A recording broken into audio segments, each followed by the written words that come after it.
Hello everybody, I'm Viva Reverie. You're watching Vivcast Red.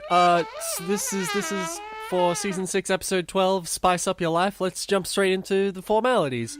Oh man, I'm liking this fast start. I'm liking this fast start to Vivcast episodes. I've needed this for a while. Let's talk about formalities. Let's talk about things that I talked about, that I want to talk about rather. First off, last week's poll. Do you think Zephyr detracted from the moral? I feel like we jumped into this too quickly. I feel like maybe I should have made that a bit more slower, because there's probably people who are jumping into this and are not up to date. Whatever. For the people who aren't up to date, at the start of every Vivcast episode, I talk about formalities, things that I want to talk about, and that includes the poll for last week. So that's what I'm doing right now. As you can see, the majority of people did the top two options, which are pretty much saying like, yeah, I think the moral worked out. There was more on the at least a bit side, as opposed to the bottom side, which is where I did my vote. And I totally blame me being more critical of these episodes ever since I started doing Vivcast. That's definitely something I focused on when, I can see the moral like mostly working anyways. Also, I did a second poll, which was, where do you want Vivcast polls to be? And the overwhelming majority said, say on YouTube. So I'm just going to keep them on YouTube. To be fair, that was maybe a bit of bias there, because there's probably people who they voted on this saying YouTube because it's a YouTube poll, so I don't know, whatever. Anyway, that's the poll for this week. Next thing I want to talk about is Rainbow Dash Presents. That's a thing that happened. That was cool. If you don't know what I'm talking about, Rainbow Dash Presents is a very old fan series of Pony, where it's essentially like a parody of main six characters doing stories based on fanfics in a comedic, jokish sort of way, and a sort of animation thing. There's 10 episodes of it now. The last episode was 3 years ago, and a new episode just came out like literally yesterday. Or I suppose technically it is still today for me, but I don't know, whatever. My sleep cycle is completely messed up. I was at the stream, the reveal stream for that episode. That was cool. And it's a good episode, so you should totally go check it out if you haven't seen it. It's great. And you should see all the other Rainbow Dash Presents episodes too, if you want to see some old fandom content. It's great. It's cool. It's great. Next thing I want to talk about is Crystal Mountain PonyCon, which has passed now. And the live stream panel, which I went to, quote unquote live streamed to, that went well. That happened. That was good. And stuffy throat. Jeez, way to go, croaky my throat. Whatever. The panel went well. There was me. There was, what is his name, Mike Check, who does some podcast thing. No, not podcast. Radio thing. There you go. And also Mad Munchkin. That was cool. That happened. And even though I was 10 minutes late to it because of some weird communication problems. Either way, the panel went well. The few of those who went to that, I'm pretty sure that's being uploaded onto YouTube. If people want to see that. I don't know. In any case, that's it for formalities. That's what I wanted to talk about. Let's talk about Spice Up Your Life. This episode was dumb. I have a lot of problems with this episode. And let me get into them. Okay, so first thing that happened was the map. The map happened. This is something I expressed happened in the last season, the last pony season, where it was to make these ponies go to this location, we have a plot device map thing which says, you two, go over there. Cool. It'll make episodes far easier to write, because we don't have to write reasons for them to go out. Instead, we cheat and say, hey, you have to go now. Go there right now. Pinky and Rarity, go. They brought that back. They had a stupid convoluted reason where it's just like, oh, the reason we haven't had map episodes is because the map was broken. That's strike one. That barely counts as a strike. We'll get to 3 strikes very quickly if we start counting strikes, as we will get into. So, okay, Rarity and Pinky, they're shoved into Canterlot. Alright, cool. And then we find out this is an episode about food. Why this is notable is because, coincidentally, the weekend that this episode aired, I watched, as in a few hours before the episode aired, I watched a movie. It was called Chef. Hold on.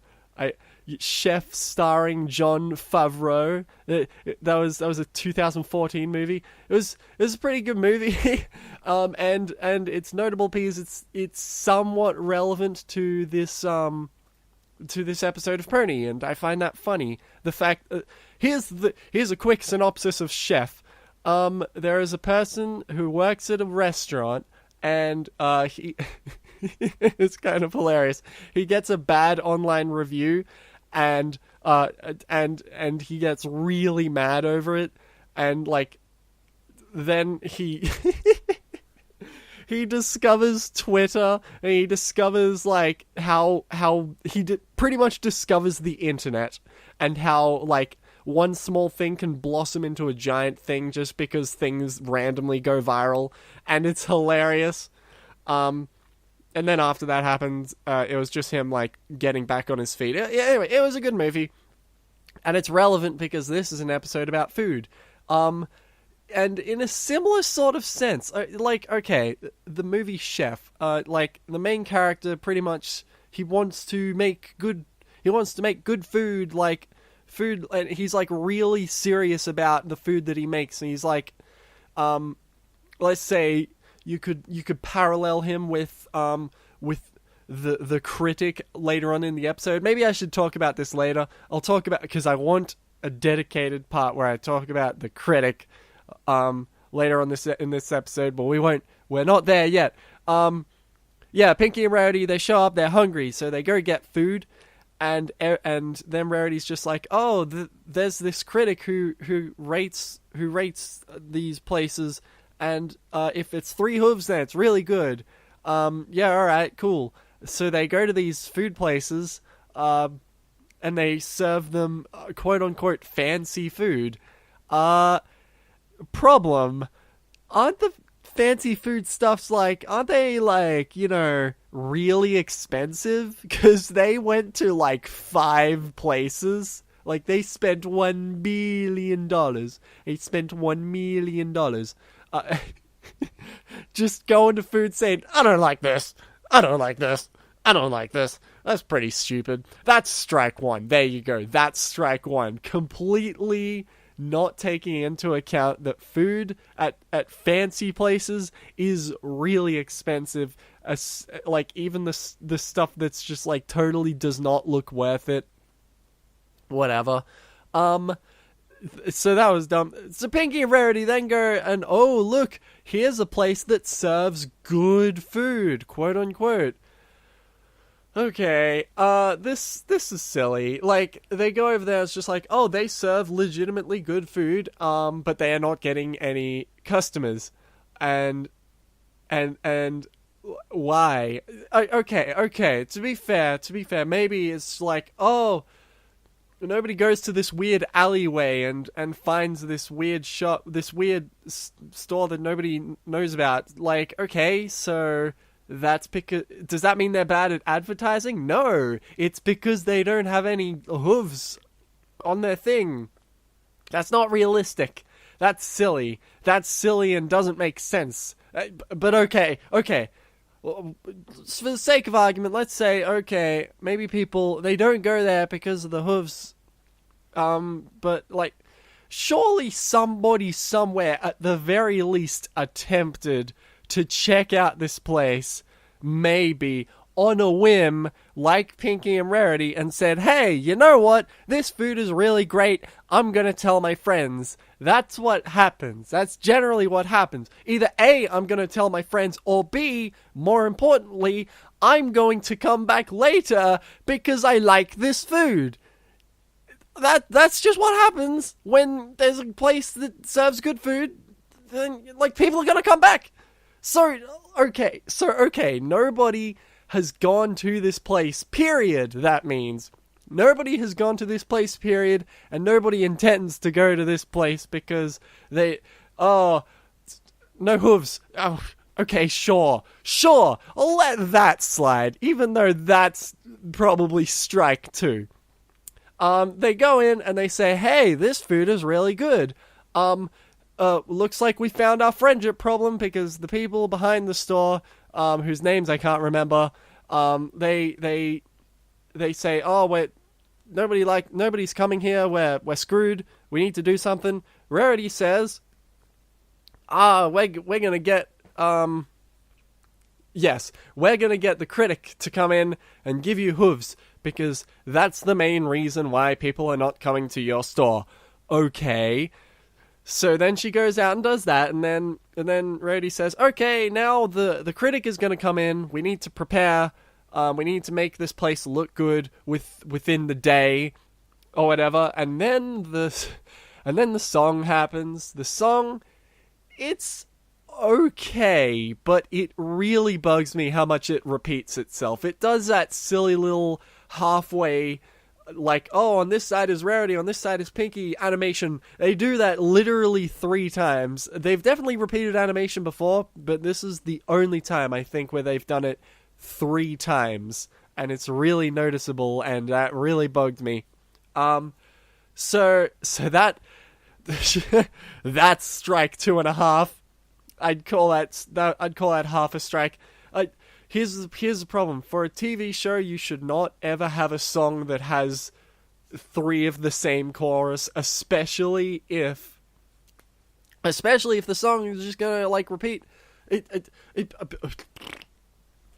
No, okay, here's my problem. The problem is that the chorus lasts too long. So therefore, the repeated animation of the, it's gonna work, I swear it's gonna work, that was annoying. It didn't work, is what I'm saying. That bugged me. And yeah, it's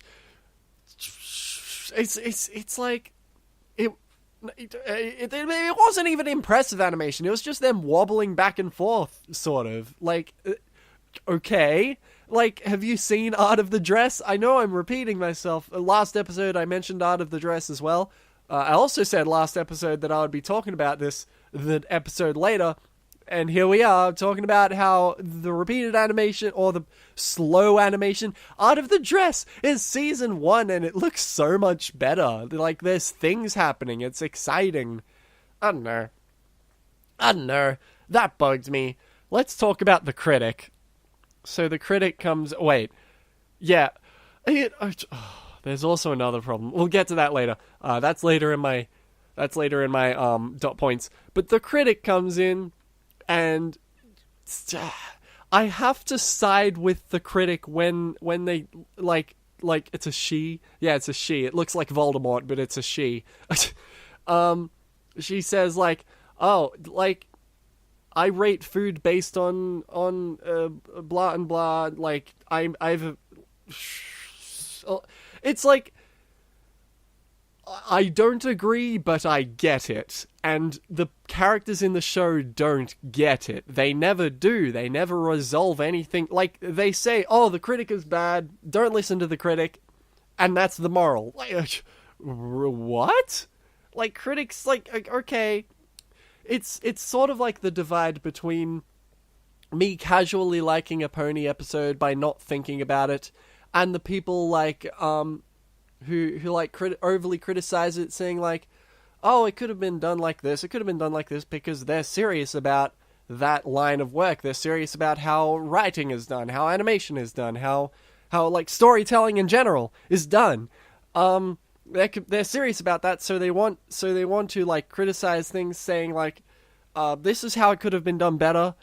Because like, if something was done to the song, it would have made things a bunch like way better. But they didn't do that, and so therefore the repeated animation, like even people who aren't that serious into criticizing the animation or whatever, even they would catch on to say that was a little weird. Like they wouldn't say, like they probably wouldn't mind so much, but they would say that could have been done better, even if it doesn't bother them that much. For a critic, that's just something they do when they watch something. When they watch something, they say, "Oh, this could have been done like this way." And the critic in the show. Oh, by the way, I want to mention the critic's name is Zesty, which is funny because Viva, the name of my horse, used to be Zest. Before I named it Viva, named her Viva, I named the horse. It was Zest, and it was dumb, and I hated it, so I changed it.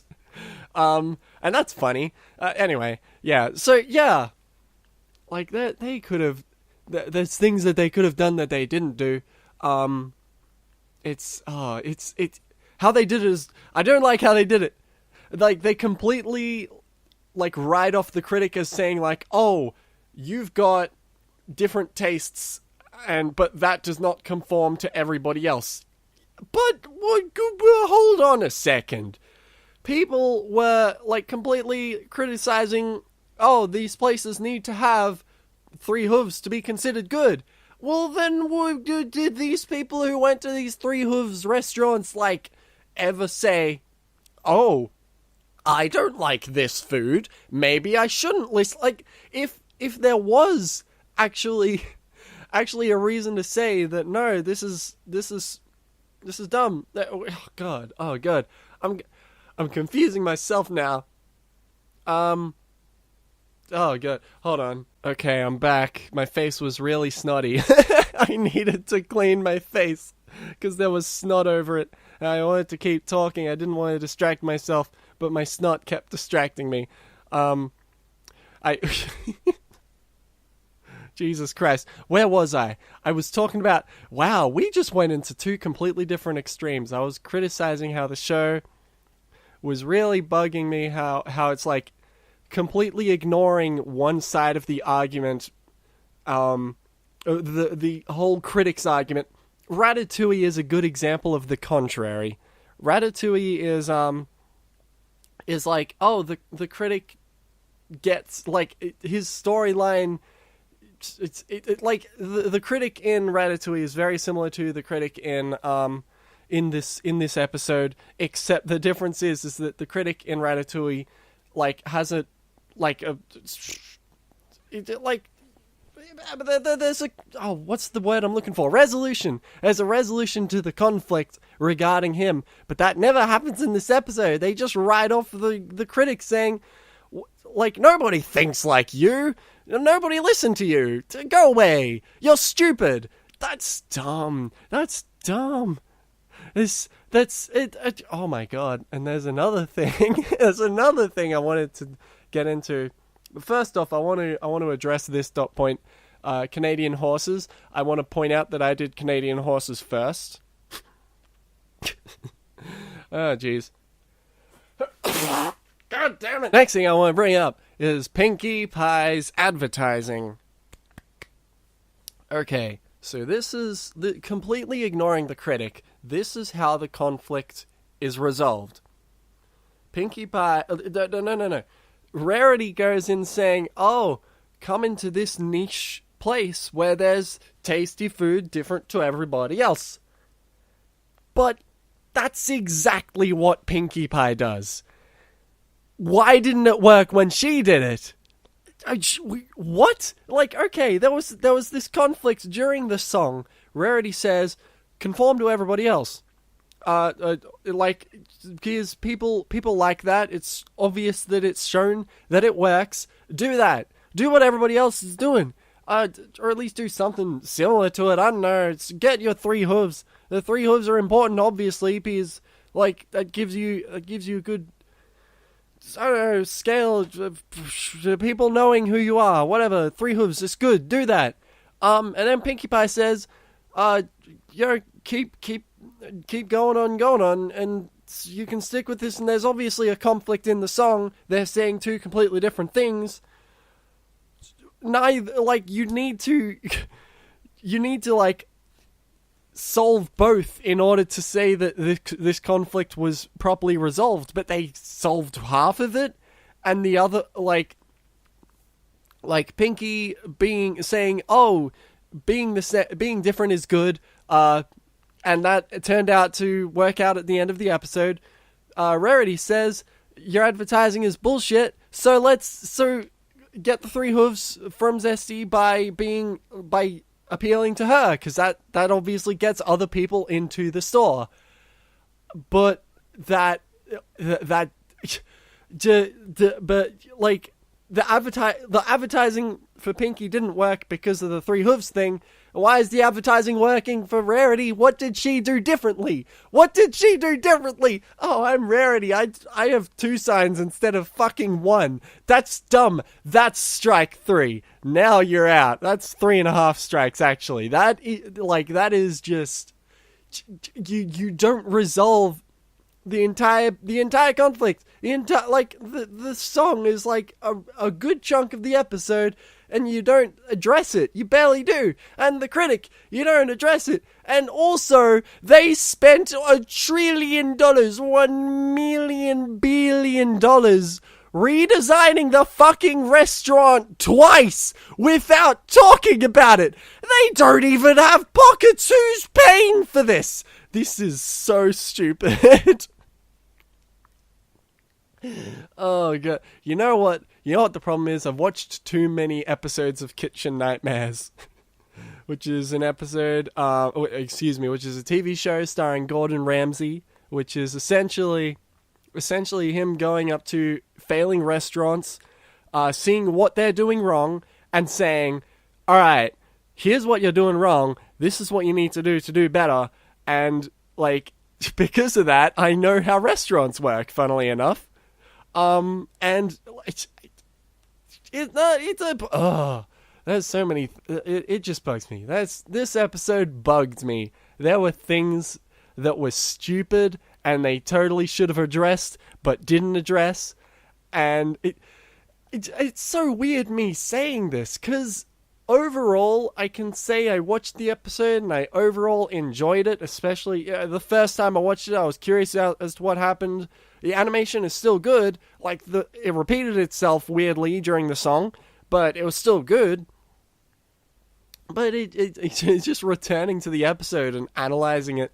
There's a lot of things wrong with it. Jeez.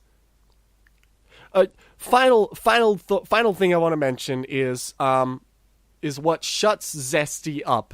Is she goes up to the store and says, "Oh, what are you doing here? You didn't listen to me like you should have." Okay, then I think it's Rarity who says this. It's like, you have very strange and specific tastes, and other people don't like that.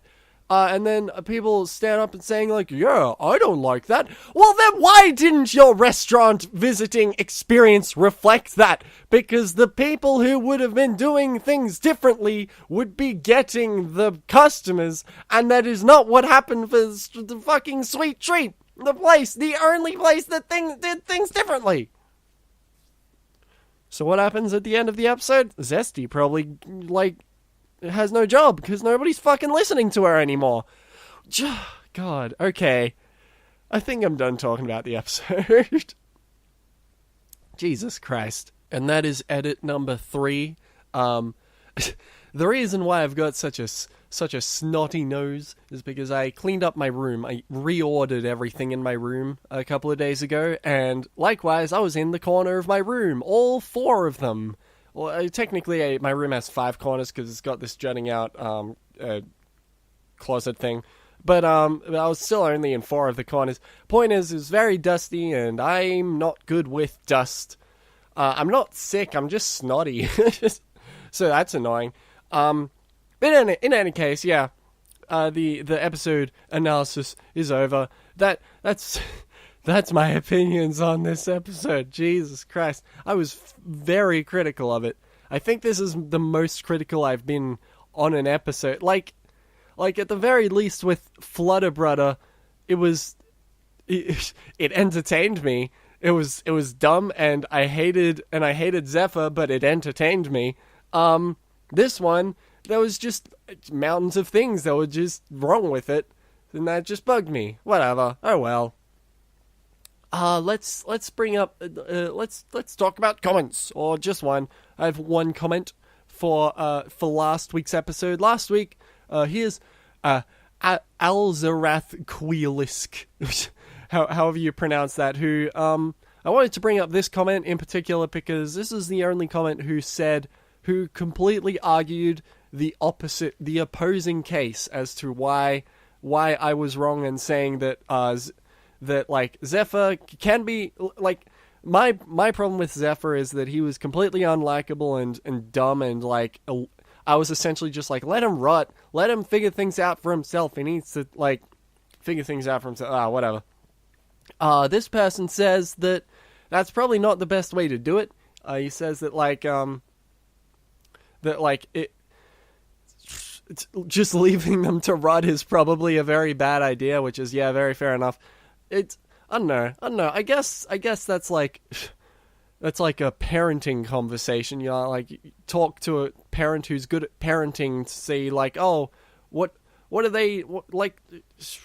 I don't know. I just want to bring him up because he pretty much just says like, your argument is wrong and here's why, and I like that because that starts conversations. Yeah, I'm gonna read through his comment for a second. Hold on. Yeah, okay. So he doesn't actually bring up any sort of argument as to what you could do, but definitely that mine was wrong, and that's fair enough.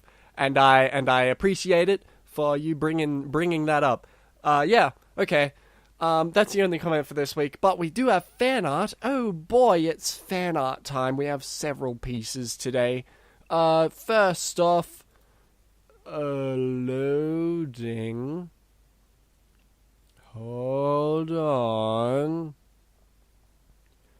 Give it a minute. I've got these open in tabs, but the tabs like automatically close themselves, so they have to like reopen. I have to reload whenever I close them, and that's minor buggingness. Actually, no. Before we get into fan art, there's one thing that a lot of people in the comments mentioned. That's saying like, "Oh, why are you changing your channel name?" Like, there's people who say, "Oh, I know you buy I'm a Toon Link," and I know and I get that, but it's dumb and I hate it, and it'll just make things confusing and like in the future. And I would prefer to not be known as I'm a Toon Link. Like I didn't make it clear last episode. I want to change my channel name. I didn't say what I wanted to change it to. I just want to change it to Viva Reverie. I want to leave out the I'm a Toon Link because loads of people like they either type it wrong. There's 2 M's in there. They call me Viva I'm a Toon Link, which is wrong. My name is Viva. Like it's the whole point of my channel name, Viva, and then in quotes I'm a Toon Link, and then Reverie. It's supposed to be like a middle name. It's supposed to be a nickname. Because, yeah, people know me as I'm a Toon Link, so it's Viva, middle name, Reverie, and middle name being I'm a Toon Link because people know me by that. But I don't want to be known by that because it's dumb and long and stupid and hard to remember, and nobody knows how to spell it. So, yeah, that's essentially what I'm talking about when I say I want to change my channel name. And yeah. Right, okay, yeah, so fan art. First one is by Yin Inc. Ta-da! I mean, technically it's fan art. It's Nightmare Moon saying, "My star barrettes are fabulous," which is based on an old toy video I did where I showed off a Nightmare Moon toy, and that's one of the quotes she says, which is stupid and dumb, and yeah, so So this is technically fan art because it's based on one of my videos. But yeah, that being said, thank you, Yin Inc. Cool. Next, it's Edgeloop again. Oh boy, check it out. Ta-da! It's Viva. It's Viva looking nervous, being up to something. And I'm sorry. I have to mention this. I know people hate it when this is mentioned about their art because it's just like, oh no, I did the thing. You forgot her wings. She's not an Earth pony. She's a Pegasus. Whoops. Oh well. You know what? I don't care much because I barely use the wings on my horse anyway. That being said, you missed her wings. Whoops. Oh, but that being said, it's a good image and I really like it. Which is what I say about every piece of fan art. Because I like all pieces of fan art because that means people went out of their way to say, hey, like, you did something for me, and that's cool. And you, Edgeloop, have done something, like, every week for a really long time. Jesus Christ. Jesus Christmas Christ. He also did another picture, which is when I mentioned that I had a slightly unscrewed screw in my glasses, and he didn't include that, and then he said, "Look, I did. You did the wrong screw. There's a screw, like there is a screw there, but there's also a screw for the hinge when you're folding the glasses away. That's the screw I'm talking about. That's the one. You did the wrong one. Incorrect. You do not get the points back." Oh, jeez. I'm sorry. It's good. Good anyway. Good job. Thank you. Next person. This is by Violet. Ta-da! It's Princess Pinky Dashicorn. Again, based on one of my older. Well, actually, it's not that old videos. My little bootleg. This is Princess Pinky Dashicorn, which is a bootleg pony toy. It's cute and it's great. It's creepy, which is like in tune with totally how like Princess Pinky Dashicorn is. Thank you for the image. Thank you so much. Oh my god, we have another one. Yeah, we got another. This isn't an image though. This one is by Shuba of Huba. Ta-da! Look. It's Viva with the sombrero slamming my head into a tablet. Alright. Thank you. I don't get it, but thank you. It's good. And it's good. It's Viva with the sombrero slamming my head into a tablet. Cool. Okay. Yeah, that's it. That's it for fan art. Fan art section is over. That was a lot of fan art. Probably should have left a bit of that for next week. Oh well. Maybe I won't have any fan art next week because I used all of it. I just used all of it. Whatever. Let's talk. Finally, it's the end of the episode. Let's get a question in. I didn't prepare one, so I'm gonna have to think one up. A question for today's episode. I can't say, oh, are you critical of episodes? Because I already did that. So I need to think of something different. But I definitely want it to be related to the fact that this episode bugs me a lot. No, you know what? I'll just say, did this episode bug you as well? There you go. That's the poll. Did this episode bug you as well? And I'm probably going to have several answers, like being all different levels of how much did this bug you. There's an eye in the top right. Click on that. You get to go into the poll. And the poll is, answer the poll. Just click the thing, go to the poll. Okay, that's the end of this episode of Vivcast. Thank you for watching. If you want to follow me, go to my Twitter or my Tumblr at Viva Reverie. If you want to see more Vivcasts, if you want to see animations, then subscribe to the channel. If you want to support me, go to my Patreon, which I'm going to be updating later. So I don't know about the Patreon. Whatever. You go to my Patreon anyway. Thank you for watching this episode of Vivcast. Yeah. All right. That's it. Thank you. Goodbye.